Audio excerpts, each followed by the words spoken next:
Hello friends, स्वागत है आपका हमारे यूट्यूब चैनल कुमार सॉफ्टवेयर पे। ये मेरा सीएसएस थ्री से रिलेटेड थर्ड ट्यूटोरियल्स है। इस ट्यूटोरियल्स में हम लोग बेसिक प्रैक्टिकल देखने वाले हैं। पिछले ट्यूटोरियल्स में मैंने आप लोग को थ्री वेज बताया था कि हम सीएसएस को एचटीएमएल के अंदर में कैसे अप्लाई करते हैं और कैसे इम्प्लीमेंट करते हैं। उसके लिए मैंने थ्री वेज बताया था। तो वो जो मैंने पिछले ट्यूटोरियल्स में थ्री वेज बताया था, उसी थ्री वेज को हम लोग यहाँ पे प्रैक्टिकल करके दिखाने वाले हैं कि ये थ्री वेज जो है कैसे इम्प्लीमेंट करते हैं। तो आइए मैं स्टार्ट कर देता हूँ प्रैक्टिकली। अगर जिन्होंने मेरा प्रीवियस ट्यूटोरियल्स नहीं देखा है वो आप देख लीजिएगा, ताकि आपको समझ में आ जाएगा कि मैंने सीएसएस को एचटीएमएल में अप्लाई करने के लिए, इम्प्लीमेंट्स करने के लिए तीन तरीके बताए थे। वो तीन तरीके का यहाँ पर हम प्रैक्टिकल देखने वाले हैं। तो आइए मैं स्टार्ट करता हूँ प्रैक्टिकली डायरेक्ट। यहाँ पे मैं एटम टूल्स यूज करने जा रहा हूँ। आपको जो टूल्स यूज करनी आप कर सकते हो। जैसे मैंने आपको फर्स्ट लेक्चर में बता दिया था कि CSS एडिटर के बारे में, कि आपका नोट पैड है, नोट पैड प्लस प्लस है, आपका एक्लिप्स भी है, और आप विजुअल स्टूडियो में भी कर सकते हैं कोड। तो आपको जहाँ पर कोडिंग करनी है आप यूज कर सकते हो। यहाँ पर मैं एटम यूज कर रहा हूँ, ठीक है। ये टूल्स का नेम है एटम।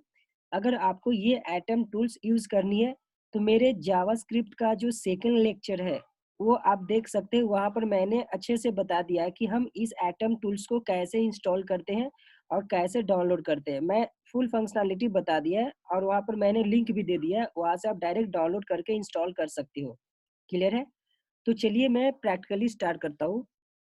तो मैंने आपको ये बात बताया था कि ये मैंने प्रीवियस ट्यूटोरियल्स में पढ़ा था कि ये थ्री वेज होते हैं।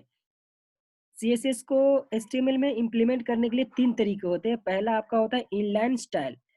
तो ये सब का मीनिंग भी मैंने आपको प्रीवियस ट्यूटोरियल्स में बता दिया था। तो इसका हम लोग प्रैक्टिकली इस ट्यूटोरियल्स में देखने वाले हैं। तो ये है इनलाइन स्टाइल। इनलाइन स्टाइल का पहले प्रैक्टिकली हम लोग देख लेते हैं। इनलाइन स्टाइल में क्या होता है कि मैंने आपको बताया था कि इनलाइन स्टाइल में एक स्टाइल नाम का प्रॉपर्टी होता है। ये आपका सीएसएस का स्टाइल नाम का प्रॉपर्टी होती है। उस स्टाइल प्रॉपर्टी को हम एचटीएमएल के टैग पे अप्लाई करके यूज कर सकते हैं। तो देखो यहाँ पर ये मेरा क्या है, ये जो h1 है ये मेरा एचटीएमएल का टैग है। क्लियर है सबको? क्योंकि मैंने एचटीएमएल का लेक्चर, जिन्होंने एचटीएमएल का लेक्चर नहीं देखा है उसके लिए मैंने फुल डिटेल्स में, फुल डीप में एचटीएमएल का सेशन बना दिया है मैंने ट्यूटोरियल्स। आप वहां पर जाकर देख सकते हैं। क्लियर है? तो अब मैंने क्या बताया कि जो स्टाइल प्रॉपर्टी है वो हम एचटीएमएल के टैग पे अप्लाई करते हैं। ये हो गया आपका इनलाइन। तो देखिए जैसे ये मेरा h1 एचटीएमएल का टैग है, अब इसी के अंदर में मैं स्टाइल लिखूंगा। ऐसा स्टाइल मैंने लिखा और इसके अंदर में मैं चाहता हूँ कि ये जो आपका टेक्स्ट है इसका मैं कलर चेंज करना चाहता हूँ। फिलहाल अभी मैं इसका आउटपुट दिखा देता हूँ आपको कि अभी आउटपुट ये कैसा आएगा। इसको मैं रन करके दिखा देता हूँ ताकि आपको अच्छे से समझ में आना चाहिए। इसको मैंने रन किया। अब देखो अभी फिलहाल मेरा आउटपुट ये आ रहा है। अब मैं चाहता हूँ कि ये जो टेक्स्ट है इसका मैं कलर चेंज करने जा रहा हूँ। तो यहाँ पर मैं स्टाइल यूज करूंगा और स्टाइल लिखने के बाद इसके अंदर में मुझे लिखना होता है कलर। ऐसा कलर लिखा मैंने। और यहाँ पर ध्यान देना, आपको स्कोप रेवोल्यूशन ऐसा लिखनी है। यहाँ पर इक्वल नहीं होता है, सीएसएस में आपको इक्वल नहीं लिखना होता है। ऐसा आपको कॉमा जैसा, सेमी कॉलम जैसा, ऐसा ये आपको देना पड़ता है, कॉलम जैसा। ठीक है? ये स्कोप रिवोल्यूशन इसको बोलते हैं। अब यहाँ पर मैं इसका कलर रेड करना चाहता हूँ तो आप यहाँ पर रेड लिखोगे। अब देखो जैसे ही मैंने ये यूज किया, ये पार्ट यहाँ से यहाँ, ये मेरा देखो ये मेरा टेक्स्ट का कलर चेंज हो चुका है। तो ये था आपका इनलाइन। इनलाइन में क्या हुआ कि आपने स्टाइल प्रॉपर्टी को डायरेक्ट आप एचटीएमएल के टैग पे अप्लाई किया। क्लियर है? तो हमेशा याद रखना कि इनलाइन में आपको स्टाइल प्रॉपर्टी यूज करना होता है। ये स्टाइल प्रॉपर्टी आपको यूज करना होगा। ठीक है? अब वैसे ही मेरा सेकंड सेकंड पार्ट था। ये इनलाइन तो हो गया, इनलाइन स्टाइल। इसमें हमने क्या किया, स्टाइल प्रॉपर्टी यूज किया एचटीएमएल के टैग पे। अब दूसरा मेरा है इन पेज स्टाइल टैग। ध्यान देना ये आपका स्टाइल टैग है। ठीक है? इन पेज स्टाइल टैग मतलब कि इन पेज का मतलब क्या हुआ कि उसी पेज पे आप ये स्टाइल टैग यूज करोगे। क्लियर है? और मैंने ये प्रीवियस ट्यूटोरियल्स में फुल डिटेल्स में बता दिया था। तो यहाँ पर मैं क्या करूंगा कि जब आप इन पेज स्टाइल टैग यूज करोगे तो इसको हम लोग बेसिकली हेड में यूज करते हैं। मैंने आपको बताया था कि ये जो आप ये वाला सेकंड वाला part in page style tag use करोगे, ये आपको हेड में यूज करनी है। तो यहाँ पर मैं स्टाइल टैग यूज करूंगा। तो यहाँ पर जो ये हेड है ना मेरा, ये हेड, अभी फिलहाल इसको मैं इसको इरेज कर देता हूँ, ठीक है। इसको मैंने इरेज किया, क्लियर है। अब मैं क्या कर रहा हूँ, ये जो हेड है, इस हेड के अंदर में मैं एक स्टाइल टैग यूज करूंगा, स्टाइल टैग। अभी से स्टाइल टैग को ओपन किया, आपको ये क्लोज भी करना है क्योंकि आपको मैंने HTML का टैग बता दिया था। अगर आपको CSS पढ़नी है, इससे पहले आपको HTML पढ़ना कंपलसरी है। जब तक आप HTML नहीं पढ़ोगे आपको ये समझ में नहीं आएगा, क्योंकि जो CSS है ये हम HTML पे ही अप्लाई करते हैं, क्लियर है, जब HTML का डिजाइनिंग करना होता है तो, ठीक है। अब यहाँ पर इस स्टाइल को मैं क्लोज कर दिया, ठीक है। अब मैं इसी के अंदर में कोड लिखूंगा। ये जो मेरा स्टाइल है ना, ओपन किया क्लोज किया, अब इसी के अंदर में मैं CSS का कोड लिखूंगा। तो सबसे पहले आपको क्या है, स्टाइल टैग यूज करनी है। और इसके अंदर में मैं क्या लिखूंगा, मैं यहाँ पर एक सिलेक्टर यूज करने जा रहा हूँ, H1। आपको जो सिलेक्टर यूज करनी है कर सकते हो। मैंने ये सिलेक्टर H1 यूज किया। अब इसके अंदर में मैं कलर दे देता हूँ, कलर स्कोप रेवोल्यूशन में मान लो इसका कलर मैंने रेड किया। अब देखो जैसे ही मैंने ये लिखा, ये जैसे ही मैंने H1 लिखा, तो ये H1 जहां जहां रहेगा वहां पर आपका कलर रेड हो जाएगा। तो H1 मैंने यहाँ पर यूज किया, देखो यहाँ पे, इसलिए इस पार्ट को, ये जो मेरा टेक्स्ट है, ये आपका कलर चेंज हो चुका है, क्लियर है। तो ऐसे हम इन पेज स्टाइल टैग ऐसे यूज करते हैं। आपको स्टाइल टैग ओपन करनी है, क्लोज करनी है। इसके अंदर में आप, ये सिलेक्टर होता है, यहाँ पर मैं सिलेक्टर के बारे में फुल डिटेल्स में बताऊंगा। ये सिलेक्टर होता है और यहाँ पर आपको ओपन ब्रेस करना होता है और क्लोज ब्रेस, और इसी के अंदर में आप उसका स्टाइलिंग कर सकते हो, ठीक है। और हमेशा ध्यान रखना कि ये जो स्टाइल टैग है हम ज्यादा हेड में यूज करते हैं, आप लोग हेड में ही यूज करना, ये बेस्ट वे होता है और हेड में ही यूज करते हैं, क्लियर है। ये आपको पॉइंट ध्यान में रखनी है। अब मान के चलो कि इसका कलर मैं ब्लू करना चाहता हूँ, तो आप यहाँ पर ब्लू भी कर सकते हो। देखो मेरा कलर ये ब्लू हो चुका है। अब यहाँ पे कलर यूज करने का एक कोड भी होता है, कलर का कोड भी होता है, वो आप इसके जगह पर आप उस कलर कोड को भी यूज कर सकते हो। तो देखो जो मेरा कलर कोड है, जैसे देखो ये आपका ये कलर कोड है, अगर ये डेंजर कलर है तो इसका ये कलर कोड ये होता है, ठीक है। ये हैश है FF 4 है। अब देखो इस कलर कोड को भी मैं डायरेक्ट यहाँ पर कोड में लिख सकता हूँ। ये जो ब्लू है ना, यहाँ पर मैं कलर कोड को भी डायरेक्ट लिखूंगा। देखो जैसे मैंने कलर कोड को लिखा, मेरा रेड हो चुका है, क्लियर है। तो ये कलर कोड है। ऐसे ही सभी कलर के लिए कोड दिए जाते हैं, आप कलर कोड भी यूज कर सकते हो। जैसे देखो इसके लिए ऐसा है, अब इसके लिए ऐसा है आपका, ठीक है। अब इसको मैं दिखा देता हूँ आपको। अब मान लो कि इसके जगह पर मैंने ये किया, अब देखो इसका कलर मेरा ग्रीन हो चुका है, ठीक है।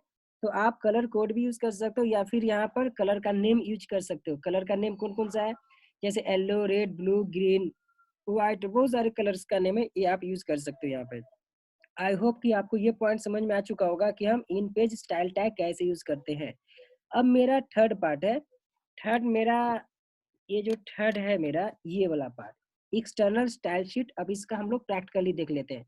और मैंने आपको पिछले ट्यूटोरियल्स में बताया था कि जब हम ये 3 वेज में से, आपके पास 3 वेज तो है, लेकिन इसमें से ज्यादा ये एक्सटर्नल स्टाइल शीट यूज होता है। अब इसका एक्सटर्नल स्टाइल शीट क्यों यूज होता है, इसका मैंने रीजन भी बता दिया था। रीजन क्या बताया था कि आपका ये परफॉर्मेंस फास्ट हो जाता है। जब आप डेवलपर के लिए बेनिफिट होता है, जब आप कोड लिखने जाते हो तो आपके लिए टाइम ये सेव करता है एक्सटर्नल स्टाइल शीट से, क्लियर है। और मैंने बताया था आपको एक्सटर्नल स्टाइल शीट में क्या करना पड़ता है, एक अलग से पेज बनाना होता है। अब जैसे देखो मैं यहाँ पर क्या करता हूँ, प्रैक्टिकली दिखा देता हूँ आपको। अब यहाँ पर मैं क्या करूँगा, इसको फिलहाल मैं डिलीट कर देता हूँ, ठीक है। इसको मैं डिलीट कर देता हूँ। अब यहाँ पर मैं क्या करूँगा कि एक अलग से फाइल बनाऊंगा। ये मैं एक्सटर्नल स्टाइल शीट यूज करने जा रहा हूँ, तो इसमें क्या होता है, एक अलग से आपको फाइल बनाना पड़ेगा। मैंने एक अलग से फाइल बनाया, ठीक है। और इस फाइल का नेम आपको जो देना दे सकते हो। फिलहाल मैं इस फाइल का नेम style.css देता हूँ। मैंने आप लोग को बता दिया था, मैंने आप लोग को क्या बताया था कि जब दूसरे फाइल का नेम लोगे तो उस फाइल का जो नेम है आप कुछ भी लिख सकते हो यहाँ पर, लेकिन जो उसका एक एक्सटेंशन है ये आपको .css ही लिखना है। ये कंपलसरी है आपको .css लिखना। अब इसको मैंने डेस्कटॉप पे सेव कर दिया, ठीक है। ये मेरा style.css बन चुका है। अब यहाँ पर मैं क्या करता हूँ कि H1 नाम का ये सिलेक्टर यूज करता हूँ, इसके अंदर में मैं कलर दे देता हूँ। कलर मैंने दिया, अब इसको मैंने क्या किया, रेड कर देता हूँ। ठीक है, अब इसको कलर रेड किया। ठीक है, अब इसको मैंने सेव करके छोड़ दिया। ये क्या है मेरा, ये style.css नाम का एक पेज है अलग से, और इस पेज के अंदर में मैंने स्टाइलिंग किया, मतलब कि CSS का कोड लिखा। अब मैं क्या करूंगा कि ये जो style.css नाम का पेज है, इस पेज को मतलब इस स्टाइल को कैसे HTML में गेट करनी है वो मैं यहाँ पर बताता हूँ। अब देखो ये मैं lecture5.html में आ चुका है। अब यहाँ पर गेट कैसे करनी है उसको, ये जो हेड का पार्ट है ना, हेड के अंदर में आपको जाना है, और यहाँ पर आपको सबसे पहले क्या लिखनी है, यहाँ पर लिखनी है आपको लिंक, और रेल लिखनी है। लिंक रेल का मतलब क्या हुआ, लिंक रिलेशन, रेल का मतलब रिलेशन, इक्वल टू लिखनी है, और यहाँ पर आपको स्टाइल शीट लिखनी है। ठीक है, यहाँ पर मैंने स्टाइल शीट लिखा। अब यहाँ पर बाहर आ जाओ, अब यहाँ पर आपको क्या लिखनी है, यहाँ पर आपको टाइप लिखनी होती है। टाइप लिखा, और टाइप के अंदर में आप टेक्स्ट स्लैश CSS लिखोगे। क्लियर है, फिर मैं यहाँ पर लिंक दे दूंगा, href लिखना पड़ता है। href का मतलब क्या हुआ, hyperlink reference, equal to मैंने दिया। अब हमेशा ध्यान रखना, जो href मैं लिख रहा हूँ ना, इसके अंदर में आप उस पेज का नेम लिखोगे जहां पर आपने CSS के लिए स्टाइलिंग किया है। क्लियर है, तो मेरा उस पेज का नेम क्या है, देखो मेरा उस पेज का नेम है style.css, तो यही सेम वहां होनी चाहिए। कहाँ पे, यहाँ पे href में, तो यहाँ पर मैं लिखूंगा style.css।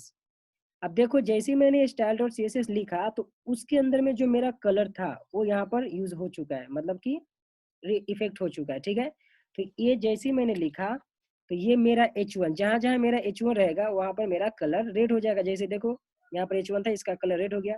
अब देखो, अब इस कोड से मेरे को कोई मतलब नहीं है, जैसे मैंने एक लिंक लिख दिया, मतलब कि रेफरेंस दे दिया, किसका रेफरेंस दिया, उस पेज का जहां पर हमने CSS का कोड लिखा है। अब फिर इस कोड में मैं सिर्फ HTML का कोड लिखूंगा, और जब भी स्टाइलिंग करना होगा सिर्फ मेरे को इस फाइल में चेंजेस करना है, style.css में। अब मान के चलो कि इसका कलर मैं चेंज करने जा रहा हूँ, तो यहाँ पर मैंने इसका कर दिया ग्रीन कर दिया। अब देखो जैसे ही मैंने ग्रीन कर दिया, यहाँ पे इसको मैं सेव किया, अब ग्रीन किया, यहाँ मेरा कलर चेंज हो चुका है।